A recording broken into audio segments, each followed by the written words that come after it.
আসসালামু আলাইকুম, সবাইকে স্বাগতম। প্রিয় শিক্ষার্থী বন্ধুরা, আজকে আমি আইসিটি বিষয়ের সংখ্যা পদ্ধতির উপর ভিত্তি করে হলিক্রস কলেজে টেস্ট পরীক্ষায় যে প্রশ্নটি এসেছিল ওই প্রশ্নটি সঠিক সমাধানের জন্য তোমাদের সাথে আছি আমি মোহাম্মদ সিরাজুল ইসলাম, বরিশাল সরকারি model school and college Barishal. তো চলো শুরু করা যাক। প্রশ্নটা দেখে নিই। প্রশ্ন কি বলা আছে যে এইখানে দৃশ্যকল্প 1 এবং 2 দুইটা সিরিজ দেওয়া আছে এফ 14, অর্থাৎ এখানে হেক্সাডেসিমাল সিরিজ, এটা 5 করে পার্থক্য।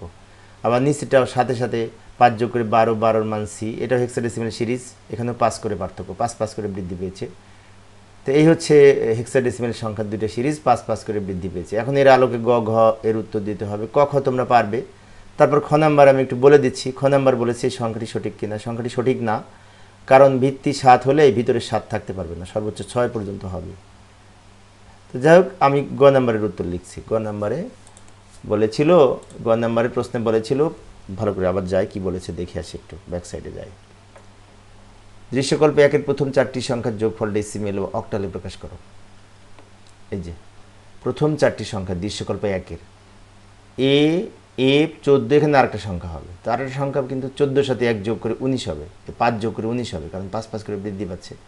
তাহলে এফ 14, 19 এগুলো যোগফল যা হয় সেটাকে আমরা একবার দশমিকে রূপান্তর করব, একবার অক্টালে রূপান্তর করব। যাই সমাধানে আমরা এইভাবে লিখতে পারি। লক্ষ্য করি উদ্দীপকের বর্ণিত সিরিজটি হচ্ছে এটা দেওয়া ছিল প্রশ্নে। এখন প্রতি পদে 5 করে বৃদ্ধি পেয়েছে। যেমন এর মান 10, এফের মান 15, 15 থেকে 10 বাদ দিলে কত? 5। আবার 14 থেকে হেক্সাডেসিমালে এফ বাদ দিলে 5 হয়। তা 5 5 করে বৃদ্ধি পেয়েছে যেহেতু, তাই 14-র সাথে 5 যোগ করলে পরের সংখ্যাটি হবে, চতুর্থ সংখ্যাটি হবে। এই যে প্রথম 4টি সংখ্যার যোগফল হবে নিম্নরূপ, যেমন এফ 14, আর এইখানে চতুর্থ সংখ্যাটি হবে 14-র সাথে 5 যোগ করে। তাহলে আমরা এইটা লিখতে পারি এফ 14 আর 19। এখন সবগুলো যোগফল হেক্সাডেসিমালে এইটা পাবো 46 হেক্সাডেসিমালে আমরা পাবো যোগফল। 46-এর দশমিক মান কত হবে মনে আছে? সেটা নির্ণয় করতে হবে আমাদের। বলেছিল যোগফলকে দশমিকে রূপান্তর করতে। 46-এর দশমিকে রূপান্তর করতে হলে আমরা পরের পেজে যাই, পরের পেজে যেতে পারি। এই যে 46 লিখব এবং 4-কে 16 দ্বারা গুণ করব, যোগ 6-কে 16 দ্বারা গুণ করব, দুইটাকে আমরা 16 দ্বারা গুণ করলাম। এরপর পাওয়ার লিখব 0 1, 16-কে পাওয়ার 1 করে 16, তাকে 4 দিয়ে গুণ করলে 4 16 64, 16-কে পাওয়ার 1 করে 0 করে 1, তাকে 6 দিয়ে গুণ করলে 6। এগুলো তো আমরা পারি, সেজন্য দ্রুত দেখাইলাম। দুটো যোগ করে 70, 70। এই হচ্ছে আমাদের দশমিকে রূপান্তর হলো। আমাদের এই সংখ্যাটিকে একবার দশমিক করতে বলেছে, একবার অক্টাল করতে বলেছে। তাহলে 70 সংখ্যাটিকে এখন অক্টালে রূপান্তর করব। 70 সংখ্যাটিকে অক্টালে রূপান্তর করতে হলে 70-কে অক্টাল সংখ্যার বেজ এইখানে 8 লিখব, 8 দিয়ে ভাগ করব। তো ডান দিকে আমি ভাগ করে দেখাইলাম, এই যে গণনা করে নিলাম। 70-কে 8 দ্বারা ভাগ করলে 28টা 64, ভাগশেষ 6, অর্থাৎ ভাগ করে ভাগফল পেলাম 4, 8 ভাগফল পেলাম 8, ভাগশেষ পেলাম 6। নিয়ম অনুযায়ী ভাগফল 8 প্রথমে লিখব, ভাগশেষ 6 শেষে লিখব। এই 8-কে আবার 8 দ্বারা ভাগ করলে ভাগফল হবে 1, ভাগশেষ হবে 0। 1-কে 8 দ্বারা ভাগ করা যায় না, তখন ভাগফল হিসেবে 0 লিখলে এই 1 ভাগশেষ হিসেবে শেষে লিখব এবং নিচ থেকে উপরের দিকে সাজিয়ে লিখলে উত্তর হবে 106, 106। এটি অক্টাল সংখ্যা। এই হচ্ছে আমাদের এই অক্টাল এবং দশমিক সংখ্যার রূপান্তর। গ নাম্বার শেষে আবার উদ্দীপকে ফিরে যাব। উদ্দীপকের ঘ নঙে বলেছে দৃশ্যকল্প 2-এর চতুর্থ পদ। 2-এর চতুর্থ পদ মানে কি? এই যে 7 সি 11, এটার সাথে আরও 5 যোগ করে, যেহেতু 5 5 করে বৃদ্ধি পেয়েছে, এইখানে একটা চতুর্থ পদ পাবো। তো 10 11-র সাথে 5 যোগ করলে 16 হবে, এটা 16 হবে। তাহলে এই 16 আর 14 দুইটার পার্থক্য আমরা এখন 2-এর পরিপূরক পদ্ধতিতে নির্ণয় করব। যাই সমাধান আমরা এইভাবে লিখব। উদ্দীপকে বর্ণিত দৃশ্যকল্প 2-এর এখানে 5 5 করে বৃদ্ধি পেয়েছে, তাই 11-র সাথে 5 যোগ করে 16 হবে। অর্থাৎ এখানে চতুর্থ পদটি হচ্ছে 16। এখানে চতুর্থ পদটি 16, 16 হেক্সাডেসিমাল সংখ্যা, যার দশমিক মান কিন্তু 22। এটা আমরা ক্যালকুলেটরে বের করে নিতে পারি, অথবা এই 16-কে 1-কে 16 দ্বারা গুণ, 6-কে 16 দ্বারা গুণ করে পাওয়ার লিখেও আমরা পাবো। তো যাই হোক, এটা দশমিক মান 22। আবার প্রথম দৃশ্যকল্প 1-এর তৃতীয় পদ 14, দেয়া আছে 14, এখানে 5 যোগ করার দরকার নেই। তো 14-র দশমিক মান হচ্ছে 20। এটাও আমরা ক্যালকুলেটরে বের করে নিতে পারি। এখন এই 22 এবং 20 দুইটারই বাইনারি মান নির্ণয় করতে হবে। তবে আর একটা কথা, আমরা দুইয়ের পরিপূরক পদ্ধতিতে যোগের মাধ্যমে পার্থক্য নির্ণয় করতে হলে পার্থক্য হবে 22 - 20, অর্থাৎ বড় থেকে ছোটটা বিয়োগ হবে, তাই না? তো এক্ষেত্রে ছোট সংখ্যা 20, তাই 20 সংখ্যাটিকে দুইয়ের পরিপূরক মান নির্ণয় করতে হবে। নেগেটিভ সংখ্যার বাইনারি মান বের করতে হলে দুইয়ের পরিপূরক করতে হয়। তো দুইয়ের পরিপূরক করার জন্য আমরা 22 এবং 20 দুইটারই বাইনারি মান নির্ণয় করব। পরের পেজে যাই, এখানে জায়গা হবে না। এই যে 22-এর বাইনারি মান নির্ণয় করতে হলে 22কে বাইনারি মান এর বেস 2 দ্বারা ভাগ করে ভাগফল পাবো 11, ভাগশেষ পাবো 0। 11কে 2 দ্বারা ভাগ করে ভাগফল 5, ভাগশেষ 1। 5কে 2 দ্বারা ভাগ করলে ভাগফল 2, ভাগশেষ 1। 2কে 2 দ্বারা ভাগ করলে ভাগফল 1, ভাগশেষ 1। 1কে 2 দ্বারা ভাগ করা যায় না, তখন এখানে 0 লিখব, আর এই 1 ভাগশেষ হিসেবে শেষে লিখব। এবার নিচ থেকে উপরের দিকে সাজিয়ে লিখলে উত্তর হবে 1 0 1 1 0। এই যে 1 0 1 1 0, এটি হচ্ছে বাইনারি মান। তো 22-এর বাইনারি মান তো পেলাম। অনুরূপভাবে আবার 2 দ্বারা ভাগ করে 20-এর বাইনারি মান নির্ণয় করব।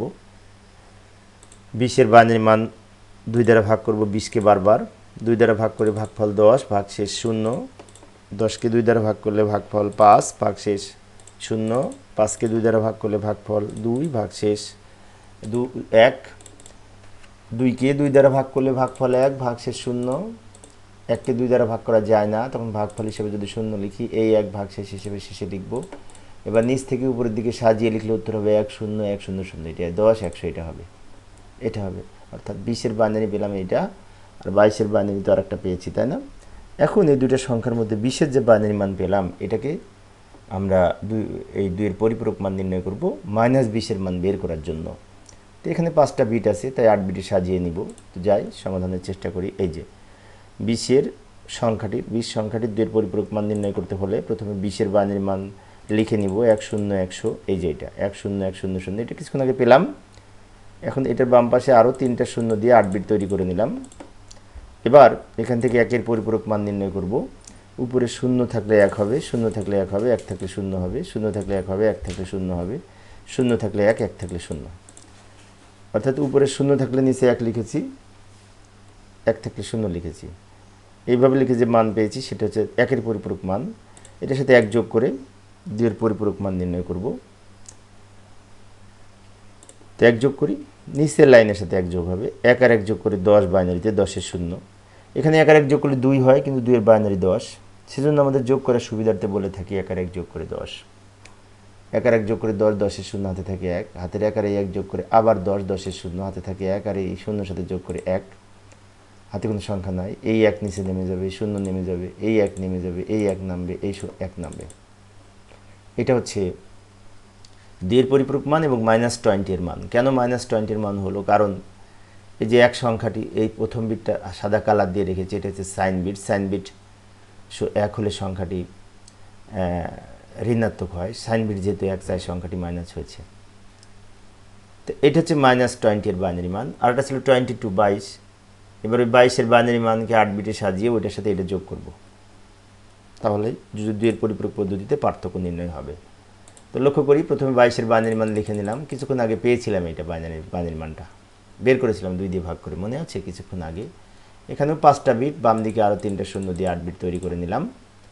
এবার এটা নিচে -20-এর বাইনারি মান লিখব। কিছুক্ষণ আগে যেটা বের করেছি ওই বাইনারি মানটা এখানে আমি লিখলাম, দ্রুত লিখে দিলাম সময় সেভ করার জন্য, ওখান থেকে নিয়ে আসলাম। এবার যোগ করব, এদিকে করব যোগ, বাম দিকে বিয়োগ করব, যেটি পার্থক্য হিসেবে গণ্য হবে। পার্থক্য 2 হবে, আর ডান দিকে যোগ করব। 0 0 যোগ করে 0, হাতে কোনো সংখ্যা নেই। 1 আর 0 যোগ করে 1, 1 আর 1 যোগ করে 10, 10-এর 0 হাতে থাকে 1, হাতের 1 আর এই 0 যোগ 1 যোগ করে 10, 10-এর 0 হাতে থাকে 1, হাতের 1 আর এই 1 যোগ করলে 10-এর 0 হাতে থাকে 1, হাতের 1 আর এই 1 যোগ করলে 10-এর 0 হাতে থাকে 1, আর এই 1 যোগ করলে 10-এর 0 হাতে থাকে 1, আর এই 1 যোগ করলে 10-এর 0, হাতে কোনো সংখ্যা নাই। ও হাতে 1 আছে, সে 1 আমি লিখে দিব। লাস্টের এই যে এই হলুদ কালারে এখানে লক্ষ্য করি, এইখানে 10-এর 0 বসেছে, হাতে 1 ছিল, সে 1 এই 1-এর সাথে যোগ করে 10, 10-এর 0 হাতে থাকে 1, সে 1 বাম দিকে লিখেছি। এখন এখানে 9টা বিট হয়েছে, 9টা বিট। তো 8 বিট রেজিস্টারে অঙ্ক করে 9 বিট হলে বাম দিকের এই বিটটাকে ওভারফ্লো বা ক্যারি বিট বলে। তো 8 বিটের বাইরের যে বিট ওভারফ্লো বা ক্যারি বিট বাদ যায় নিয়ম অনুযায়ী, তাই আমরা এখানে লিখব ওভারফ্লো বিবেচনা করা হয় না, বা লিখতে পারতাম ক্যারি বিট বিবেচনা করা হয় না, তা লিখলে হতো। এবার এই লাস্টে 10 এখন এখানে আরেকটি বিষয় লক্ষণীয়, সেটা হচ্ছে এই দুই সংখ্যাটির চিহ্ন বিট কিন্তু, এই যে চিহ্ন বিট কিন্তু এই সোজা সাইন বিট জিরো, জিরো হলে সংখ্যাটি ধনাত্মক হয়, আর তাই 2 হচ্ছে +2 বলতে পারি, ধনাত্মক সংখ্যা। তো এইভাবে আমরা যোগের মাধ্যমে পার্থক্য নির্ণয় করতে পারি। তো প্রিয় শিক্ষার্থী বন্ধুরা, এর সম্পর্কে ব্যাখ্যা দিতে বলেছিল, ওইটা হয়তো তোমরা পারবে, আমি গাণিতিক সমস্যাটা সমাধান করেছি। তো পরিশেষে সবাই ভালো থাকবে এবং সুস্থ থাকবে। পরের ক্লাসটি দেখার আমন্ত্রণ রইল। খোদা হাফেজ।